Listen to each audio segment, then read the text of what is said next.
नमस्ते India, welcome to my YouTube channel. मैं रंजीत आज चौथे चक्र अनहत चक्र को लेकर आया हूँ। जैसे कि हमने अभी तक चक्र और चक्र में मूलाधार चक्र, स्वाधिष्ठान चक्र और मणिपुरा चक्र को जाना, अब हम चौथे इम्पोर्टेंट चक्र को जानेंगे जो कि अनहत चक्र है।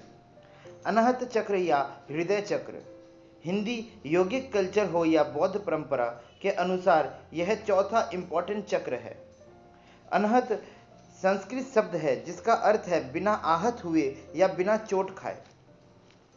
अनहत नाद का तात्पर्य अनस्ट्रक्ट साउंड से है, यानी आकाशीय क्षेत्र की ध्वनि से। अनहत चक्र बैलेंस, कामनेस और शांति से जुड़ा है। संस्कृत में अनहत का अर्थ है दो भागों के छुए बिना उत्पन्न ध्वनि, और इसका दूसरा अर्थ शुद्ध या स्वच्छ है। इस चक्र का नाम ताजगी की स्थिति को दर्शाता है, जो तब प्रकट होता है जब हम जीवन को विभिन्न और स्पष्ट रूप से अलग अलग अनुभवों को खुलेपन के साथ देखने में सक्षम होते हैं। अनहत चक्र के स्तर पर दो विपरीत ताकतों को एकत्रित करने और प्रभाव प्राप्त करने की संभावना दिखाई देती है। यह ऊर्जा सहयोग और एकत्रीकरण के लिए विशिष्ट है, जो दुनिया में शांति और एक नए दृष्टिकोण लेती है। यह चक्र ऊर्जाओं को सहक्रियात्मक प्रभाव का सुझाव देती है। हृदय चक्र मेरुदंड यानी स्पाइनल कॉर्ड के मध्य चैनल में हृदय के पास स्थित होता है। अनहत को 12 पंखुड़ियों वाले कमल के फूल द्वारा दर्शाया गया है। अंदर दो त्रिकोण के चौराहे पर एक धुएं के रंग का क्षेत्र है जो एक हेक्सागनल बनाता है। हेक्सागन हिंदू यंत्र में इस्तेमाल किए जाने वाला प्रतीक है जो नर और मादा का मिलन का प्रतिनिधित्व करता है। विशेष रूप से यह पुरुष परमात्मा और मादा प्रकृति का प्रतिनिधित्व करता है। इस क्षेत्र के देवता वायु हैं, जो धुएं के समान और चतुर्भुज हैं, एक कुश धारण करते हैं और एक मृग पर सवारी करते हैं। 20 शब्दांश गहरे भूरे रंग के मंत्र यम है। शब्दांश के ऊपर बिंदु में देवता ईर्षा है। ईर्षा चमकीले सफेद या नीले रंग की होती हैं। उसके या तो 1 या 5 मुख हैं। प्रत्येक चेहरे पर 3 आंखें हैं। उसकी 2, 4 या 10 भुजाएं हो सकती हैं। त्रिशूल और ड्रम धारण करती हैं, आशीर्वाद देते हैं और भय को दूर करती हैं। उनकी शक्ति काकिनी है, जो चमकीले पीले या गुलाब के रंग की है। उसके कई रूप हैं, 1, 3 या 6 चेहरे, 2 या 4 हाथ और विभिन्न प्रकार के औजार, कभी तलवार तो कभी ढाल, खोपड़ी या त्रिशूल धारण करती हैं। वह लाल कमल पर विराजमान है।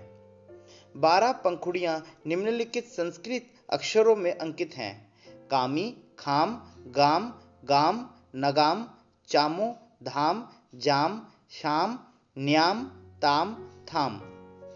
शब्दांश की 12 वृत्तियों या हृदय के दिव्य गुजों में मेल खाने वाले माने जाते हैं।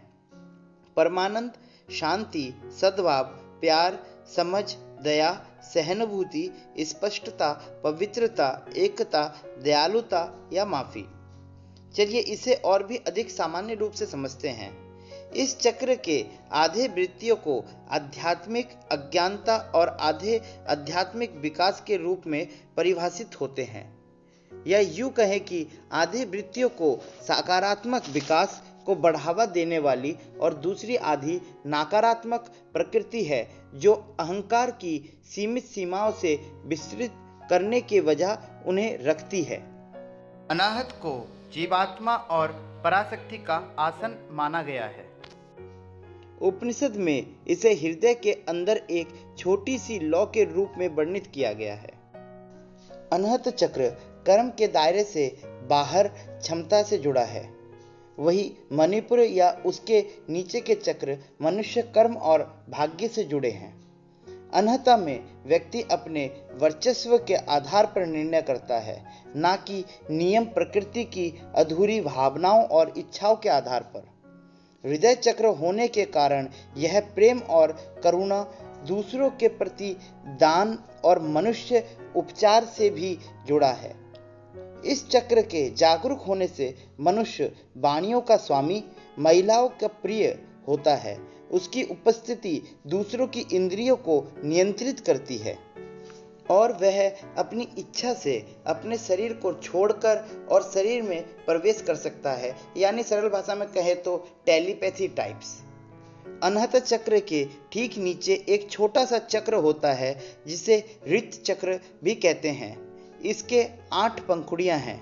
इसकी 3 क्षेत्र हैं, एक सिंदूरी सूर्य क्षेत्र, एक श्वेत चंद्र क्षेत्र और एक गहरे लाल में अग्नि क्षेत्र। इसके भीतर लाल इच्छा पूर्ति करने वाला कल्प वृक्ष है। ऋत चक्र को सूर्य चक्र भी कहते हैं।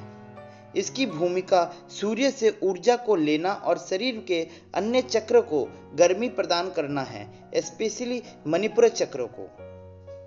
अनहता को हृदय के निकट कहा गया है। स्पर्श और क्रियाओं के संबंध के कारण यह त्वचा और हाथों से जुड़ा है। योगाभ्यास में अनहत चक्र को आसन, प्राणायाम और मंत्र जाप के अभ्यास द्वारा जागृत और संतुलित किया जाता है और भक्ति द्वारा शुद्ध किया जाता है। आसन में उत्तरासन, भुजंगासन, पद्म मुद्रा काफी लाभदायक होती हैं। धन्यवाद। अगले वीडियो में हम 5वें चक्र विशुद्ध चक्र के बारे में जानेंगे। अभी के लिए thanks for watching my full video and like, share and comment below and subscribe my YouTube channel.